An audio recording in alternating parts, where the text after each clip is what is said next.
Soekarno akhirnya memimpin pergerakan. Setelah memimpin, beliau yang baca teks proklamasi. Terus dia jadi presiden.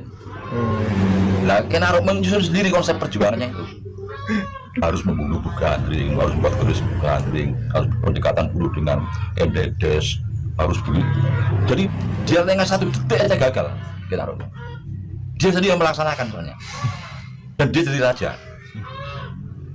Dan nama Ken Arok Soekarno ini hurufnya sama. Sama. Betul, 8. Iya, hanya diwalik-walik ini hurufnya. Tersisa 3 huruf, 7. SK dan U.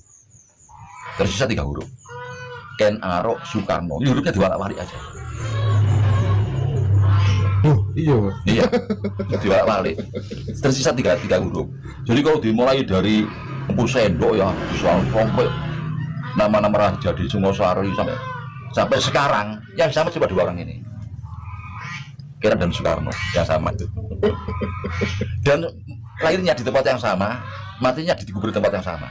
Walaupun Bung Karno tidak menghendaki. Lahirnya di mana sih, Pak? Sama di situ. Itu artinya kebangkitan. Nah, 45 ini persis sama. Nah, makanya setelah Ken Arok kan di sini ada Anusapati, Tojoyo, Ronggoluni, baru Kertanegara. Ya, karena 5 tahun Ken Arok. Tapi setelah Bung Karno, ya, Pak Harto, Bung Karno 20 tahun, 3 orang di belakang. Habibie, Gus Dur, Mega, persis. Ini di tengah 3 orang ini. Ya. Anusapati, Tojoyo, Ronggoluni. Karena Ken Arok cuma 5 tahun. Tapi karena berumur 20 tahun, seperti Pak Harto ini, Pak Harto, 3 orang di belakang. Habibie, Gus Dur, Mega. Tapi siapa Pak Harto ini? Kertanegara. Jelas itu sudah besar itu Kertanegara itu besar. Nah makanya ini kalau bicara bebas ya mengatur itu WA ya. Nah ini pernah ada SBY itu merasa Raden Wijaya itu salah. Kalau dia enggak, andai kata dia ada yang beritahu, dia tidak akan seperti itu. Tidak akan mau. Dengan baik dia diam. Apa? Dia sudah dekat Pak. Setelah jatuh turunnya Kertanegara, Pak Harto ini ya, untuk Mojopahit ada Kediri di sini. Tidak langsung ke Mojopahit, ada Kediri. Nah, dikira setelah Kertanegara, Raden Wijaya, oleh Pak SBY, tidak ada Jaya Katwang di sini. Raden Wijaya sekarang ini. Raden Wijaya. Iya, sekarang jelas sudah itu. Jelas. Sejarah, Mbak, ini penting, Mbak. Itu kira-kira, misal gini, Ken Arok, apakah kemudian itu sebenarnya satu orang dengan jasad yang berbeda atau gimana? Nah, saya tidak bicara masalah spiritual, gitu ya? bicara masalah inkarnasi, tidak bisa lah ya. Oke. Jadi sekarang Raden Wijaya ya, Pak ya? Raden Wijaya jelas. Makanya coba kawan-kawan yang mungkin pernah dengar pada saat mulai gejala-gejala 212, saya yakin tidak akan jatuh. Hanya yang mengganda itu jenderal, tapi akan selesai. Karena melihat sejarahnya dulu. Iya dulu. Raden Wijaya yang mengganda itu jenderal, tapi selesai. Betul kan Rogorawi, Rakuti, akan selesai semua. Persis ceritanya ya, Pak ya. Tidak bisa dijatuhkan dari itu, tidak bisa. Tidak bisa. Lalu rupanya Pak Jokowi ini paham. Berarti keyakinan Mbak Gatot ini akan selesai 10 tahun. Selesai, iya. Selesai. Karena berkaca pada masalah. Iya. Teori siklus itu namanya, cukup menggilingan. Iya, teori siklus. Nah, coba lagi ya Pak ya, antara Abraham Lincoln dengan Kennedy, ini sama. Betul ya. Iya, pengganti Lincoln. Sekretaris Lincoln namanya Kennedy, sekretaris namanya Lincoln. Nah, terus matinya sama-sama satu, membela diskriminasi, sama-sama tertembak di bagian kepala. Yang menembak itu dari teater lari ke gudang, yang ini dari gudang lari ke teater, persis sama. Sama.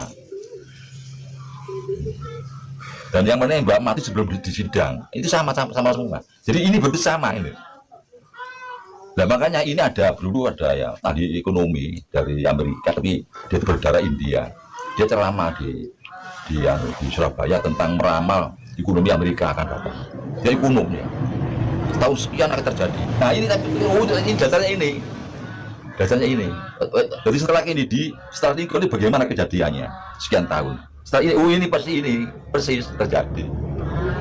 ekonomi Amerika goyang ya karena baca ini. Dia orang India kan, dia percaya teori siklus itu. Kalau berdasarkan teori siklus bisa dong, bisa harusnya kita menebak setelah Raden Wijaya ini nanti siapa Nah, itu. gimana itu Pak? Itu jadi kadang-kadang alam ini ya nggak mau didahului. Oh Iya, mau didahului, nggak mau, akan berubah. Kalau berubah itu persis lu tetap kok sama, tapi perubahannya kita nggak tahu. tapi bisa jadi kan Arok tumbuh lagi. Oh, nggak bisa. Oh, nggak bisa ya? Iya, nggak bisa. Iya, paham. Yang ditunggu orang ini muncul di Gajah Mada. Sereng gitu lagi. Lereng ini yang ditunggu ini. Itu baru bersusukar itu. Oh, Gajah Mada itu. Iya. Yang muncul itu kan belum ada ya. Asik ya, mengamati hal seperti itu. Iya. Iya.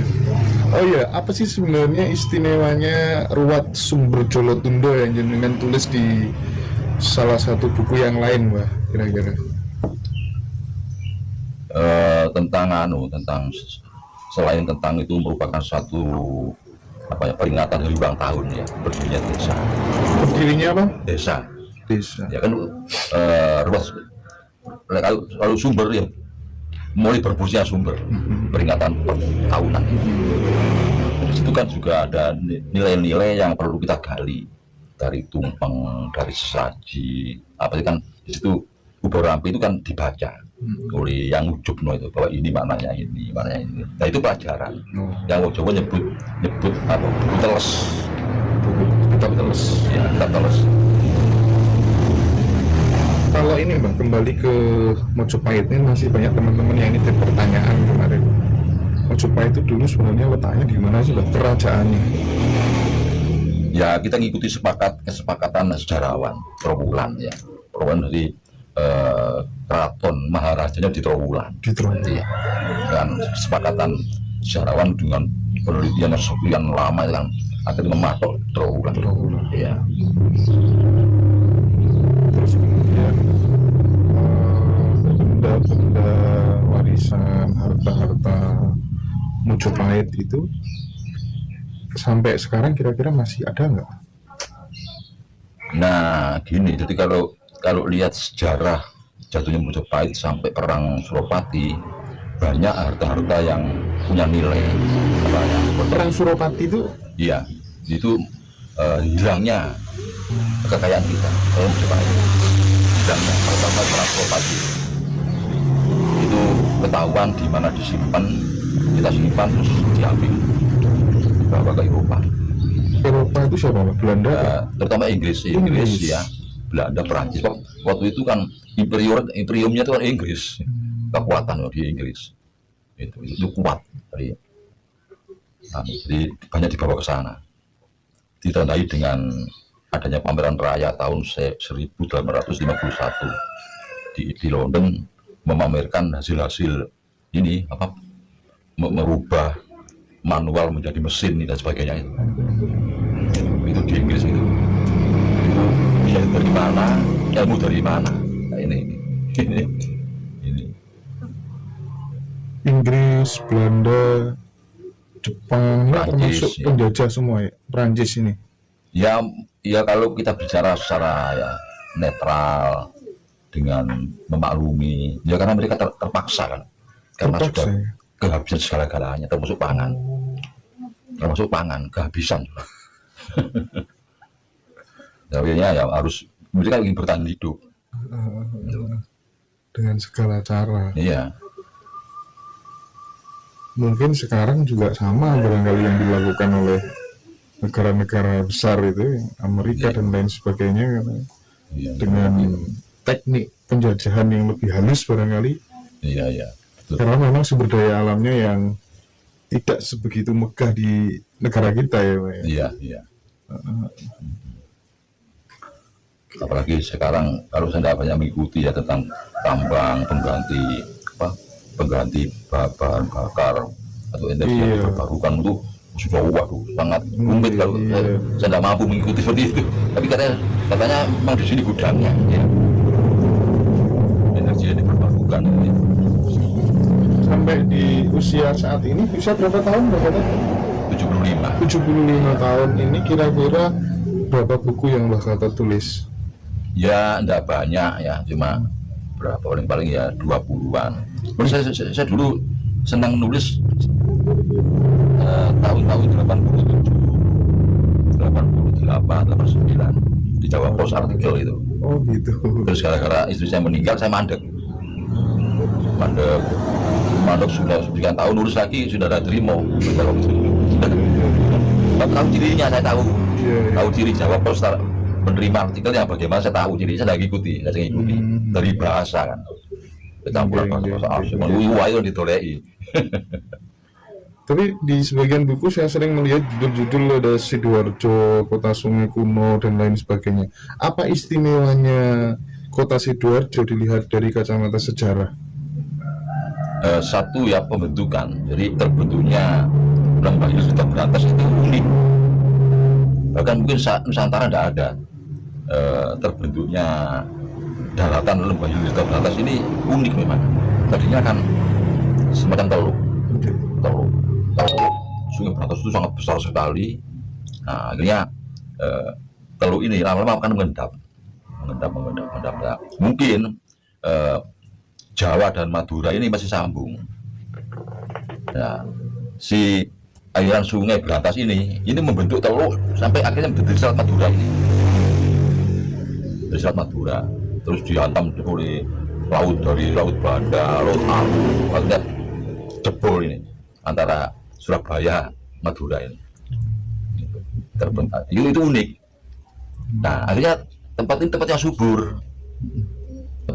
Jadi dengan material dari 9 gunung, tempat sungai, tempat laut, akhirnya terjadi gelombang pasang surut, kena unsur hara dari hujan. Akhirnya daerahnya ini daerah bagus, daerah estuarin yang punya tumbuh pohon-pohon tanjang, mangrove itu, dimana ikan di situ sangat ideal untuk tempat tinggal, sehingga ikannya enak. Nah, ini kan dari rebutan jadinya nih. Iya. Ikannya udah terkalahkan itu. Beda sama yang lain. Kalau dilihat dari kekayaan bahasa itu kan, misalnya kita sendiri orang Jawa itu. Orang Jawa itu bilang aku kan macam-macam ya, ingsun, daun, ulun, ulo, bilang beras saja. Kalau misalnya orang Inggris paling hanya punya rice gitu kan. Kita sangat detail. Bangsa dengan bahasa yang sangat detail. Gabah kalau masih di sawah, ya, beras, nasi, itu menjadi barangkali salah satu syarat kekayaan bahasa dan lain sebagainya. Untuk menjadikan Indonesia pemimpin dunia mungkin ya. Mungkin begitu ya. Jadi lebih kaya. Jadi dari segi sastra kita ini lebih kaya. Dari sastra sampai sejarah itu sendiri sumbernya dua. Satu historiografi, ini sejarah, dua buku legenda. Ini kan sastra yang sangat indah dan rumit. Ini padat isinya, cuma sulit jebol, sulit dimengerti. Saking rumitnya sastranya itu, gitu ya. Gitu. Jadi betul, jadi menyangkut nama-nama benda aja kelihatan. Iya. Apalagi seperti nama-nama dusun, tidak ada nama asing. Tidak ada nama asing. Semua nama lokal dusun. Dari nama-nama pohon, binatang, kejadian kan nama lokal semua. Cuman karena memang sudah ditutupi sejarah masa lampaunya, trilogi politik, ekonomi, dan budayanya, akhirnya kita terdoktrin menjadi bangsa yang kerdil, tidak pede terhadap diri kita sendiri. Betul. Bahkan kita mau menyampaikan jati dirinya sebenarnya itu segan, karena berhadapan dengan raksasa. Betul. Jati diri kita. Satu contoh ya, kita kan mesti pernah mendengar tentang Bhinneka Tunggal Ika, Tandhana Dharma Pangruwa. Nah, di sini kalau sampai saat ini, nah sebenarnya orang kecil ya tidak pernah dengan orang-orang besar lihat di TV aja. Dia selalu tokoh-tokoh bangsa sekarang ini di TV itu saya lihat selalu mengatakan kebinekaan ini jati diri kita. Titik. Enggak. Jati diri itu kebinekaan Tunggal Ika. Ini enggak pernah saya dengar itu. Mesti kebinekaan. Bineka. Jadi tunggal ikanya. Binekanya hilang. Ini dalam satu paket loh, satu cengkeraman Garuda, Bhinneka Tunggal Ika, tidak terpisah, tidak terpisah. Dari diri kita itu bukan kebinekaan, Bhinneka Tunggal Ikaan, berbeda tapi satu. Kalau ini dipisah, untuk berjuang untuk tunggal ikanya ini mati-matian.